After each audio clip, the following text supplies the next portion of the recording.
Est-ce qu'on pourrait avoir le son, s'il vous plaît?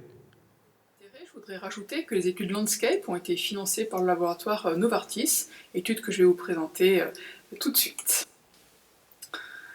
Nous avons fait le constat qu'il y avait un manque réel d'études épidémiologiques disponibles sur les pathologies rétiniennes et maculaires en France, et nous savons que depuis quelques années, les big data ont le vent en poupe pour répondre à ces interrogations, car elles ont un intérêt en santé publique, pour la projection des dépenses, les connaissances de nos besoins. Elles peuvent être réalisées soit à partir d'études cliniques multicentriques, à partir de registres, comme le FRB par exemple, ou d'études sur des données administratives de sécurité sociale française, le SNDS. Alors là, nous avons deux possibilités. Soit nous faisons une extraction de données partielles, représentatives au 1,97e de la population française, c'est ce qu'on appelle l'EGB, pour l'échantillon généraliste des bénéficiaires. Soit nous pouvons faire une extraction des données in toto, puisque le SNDS représente environ 99% de la population française. Et les études Landscape, que je vais vous présenter immédiatement, ont utilisé cette méthodologie.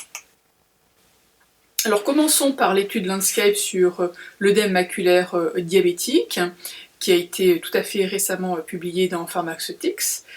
Eh bien, nous avons identifié les patients traités par anti-VEGF, par implant dexaméthasone, par photocoagulation laser, sur une période de 10 ans, qui est une vraie photographie de la France entre 2008 et 2018. Durant cette période, plus de 53 000 patients identifiés, traités pour un œdème maculaire diabétique. Et lorsqu'on a regardé plus précisément l'étude avec l'année 2018, nous avons pu extraire les données et trouver que l'âge moyen de diagnostic d'un OMD à traiter était de 66 ans et qu'il y avait une petite prédominance masculine, 58%, pour les OMD traités. Nous avons également remarqué sur ces courbes, vous voyez, d'incidence, qu'il y a une augmentation tout à fait constante à partir de 2012 pour la prise en charge de l'OMD, ici en petit carré noir. Bien sûr, cette incidence augmentant avec le temps est à mettre en parallèle avec l'arrivée sur le marché des molécules comme le ranibizumab, remboursé depuis 2012, qui marque vraiment le départ de cette prise en charge de l'OMD, puis ensuite aux alentours de 2015, nous voyons l'arrivée de l'aflibercept, puis de l'implant de dexaméthasone, qui vont conforter cette augmentation dans la courbe de l'incidence de la prise en charge de l'OMD. En 2018, il a été estimé à environ 3,2 millions de patients français suivis pour un diabète type 1 et type 2. Nous augmentons, nous voyons très bien sur ce schéma, l'augmentation de l'incidence du traitement de l'œdème maculaire diabétique, ici en gris, et nous pouvons établir un ratio d'environ 3, un facteur de 3, entre la deuxième décade pour cette prise en charge de l'OMD et la 7e décade. Chez les patients de plus de 65 ans, si l'on met ce cadre rouge, vous voyez, pour délimiter tous ces patients qui ont plus de 65 ans, eh bien, nous trouvons une prévalence d'environ 2% d'OMD traités chez les diabétiques de plus de 65 ans, alors que si l'on regarde sur la cohorte totale, on est environ à 1,43% d'OMD sur la population diabétique. Eh bien, ces données sont tout à fait comparables à la littérature internationale, avec une prévalence sur les dernières études entre 1% et 5,5% d'OMD. Bien sûr, cela dépend de la méthodologie utilisée pour extraire ces chiffres. En France, le gradient est très net en faveur de l'Est, où il y a plus d'OMD traités. La région la plus impactée en France est le Nord, la région la moins impactée est le Sud-Ouest. Il est important de noter que l'incidence ultramarine est en forte augmentation par rapport à la métropole, plus 40%, et l'incidence des OMD traités est non liée à notre lieu de résidence, ni à la densité des médecins, tant traitants qu'ophtalmologistes, comme vous pouvez le voir sur cette figure, où nous voyons bien que l'incidence de l'OMD ne dépend pas de cette fréquence et cette densité des médecins, vous voyez, de gauche à droite. Concernant maintenant la rétinopathie diabétique proliférante, eh bien contrairement à l'OMD, nous avons une stabilité, ici en gris, de la rétinopathie diabétique proliférante qui a été identifiée par rapport aux panphotocoagulation rétinienne. La stabilité des traitements au cours du vieillissement également, mais là nous avons vraiment l'impact du diabète de type 1 qui dans le plus jeune âge va pouvoir nécessiter une prise en charge par PPR, et au total, quel que soit l'âge, la prévalence de la rétinopathie diabétique proliférante est à 2,7%.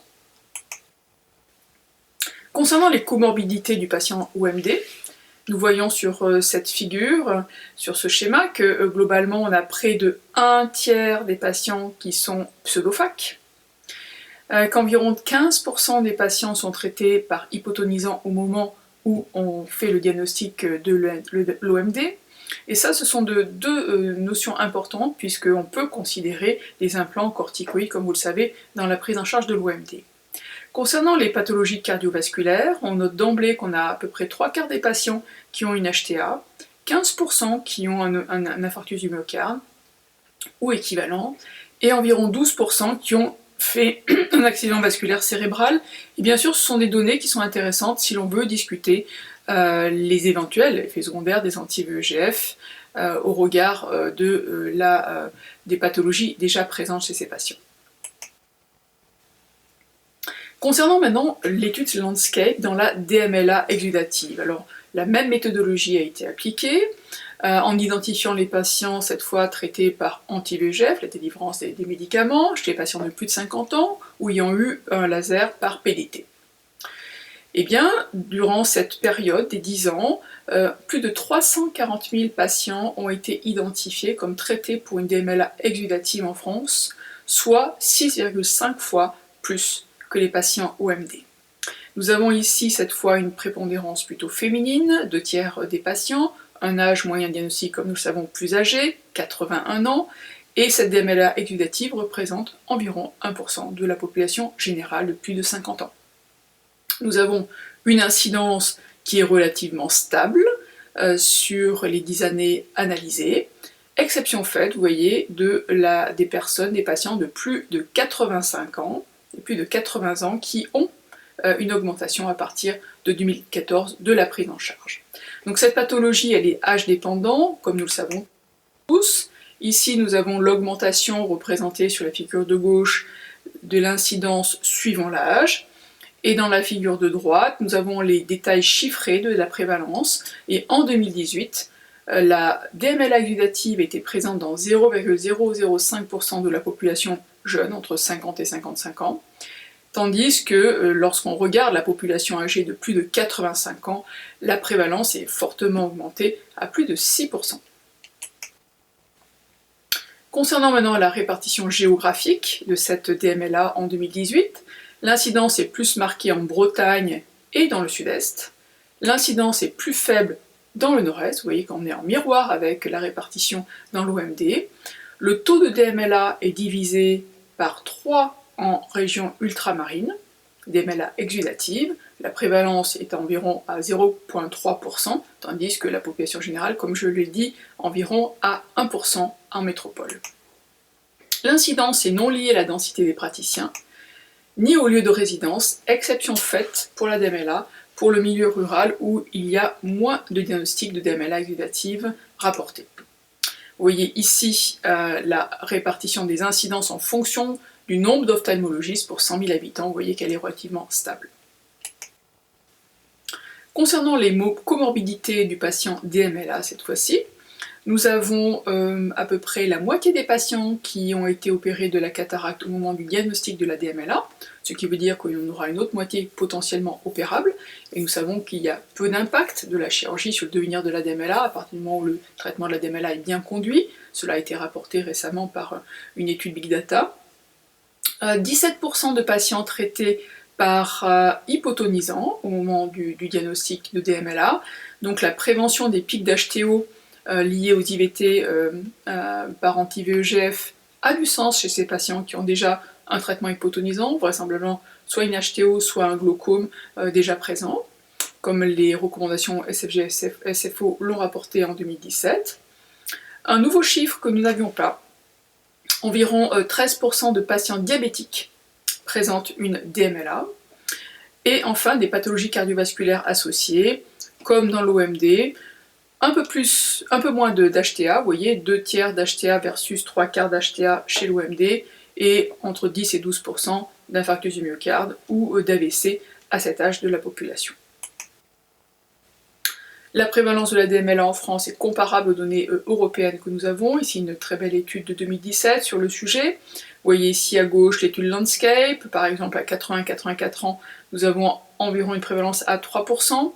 On retrouve environ 4-5% dans cette étude européenne. Alors bien sûr, l'influence de la méthodologie est importante, l'influence des méthodes de diagnostic, si on fait appel à l'imagerie ou pas, comme c'est dans le cas dans le Landscape, pour rapporter la prévalence. En conclusion, les études Big Data nous apportent des informations nationales importantes, mesurées pour la première fois, alors que jusqu'à présent elles étaient estimées. Nous pouvons retenir que pour la France, l'OMD, le diagnostic de la prise en charge de l'OMD est à 66 ans, pour la DMLA 81 ans, que la prévalence de l'OMD traitée chez le patient diabétique de plus de 65 ans, c'est 2%. La prévalence de la DMLA chez les patients de plus de 85 ans, c'est plus de 6%. Et enfin, ces études Big Data nous ont apporté un relevé des comorbidités sur ces deux pathologies, jusqu'alors peu précis. Néanmoins, le SNDS a des limites, puisque c'est une étude administrative. La prévalence des maladies traitées uniquement est rapportée. Donc, par exemple, les œdèmes maculaires diabétiques non traités ne sont pas rapportés dans cette prévalence. Il n'y a pas de données sur la latéralité, l'hémoglobine glyquée ou sur la tension artérielle, par exemple. A contrario, cette SNDS a des avantages, car c'est un outil médico-économique très puissant, qui va travailler sur de très larges cohortes, évitant de fait des biais de sélection, puisque nous travaillons sur la population générale. Pas d'influence du lieu d'habitation ni de la densité des praticiens. Cela est une bonne nouvelle, car c'est certainement un indice de performance de notre système de santé. Et enfin, l'intérêt du SNDS est certes pour identifier les besoins de population, mais également peut servir à analyser les parcours patients dans le futur. Je vous remercie pour votre attention.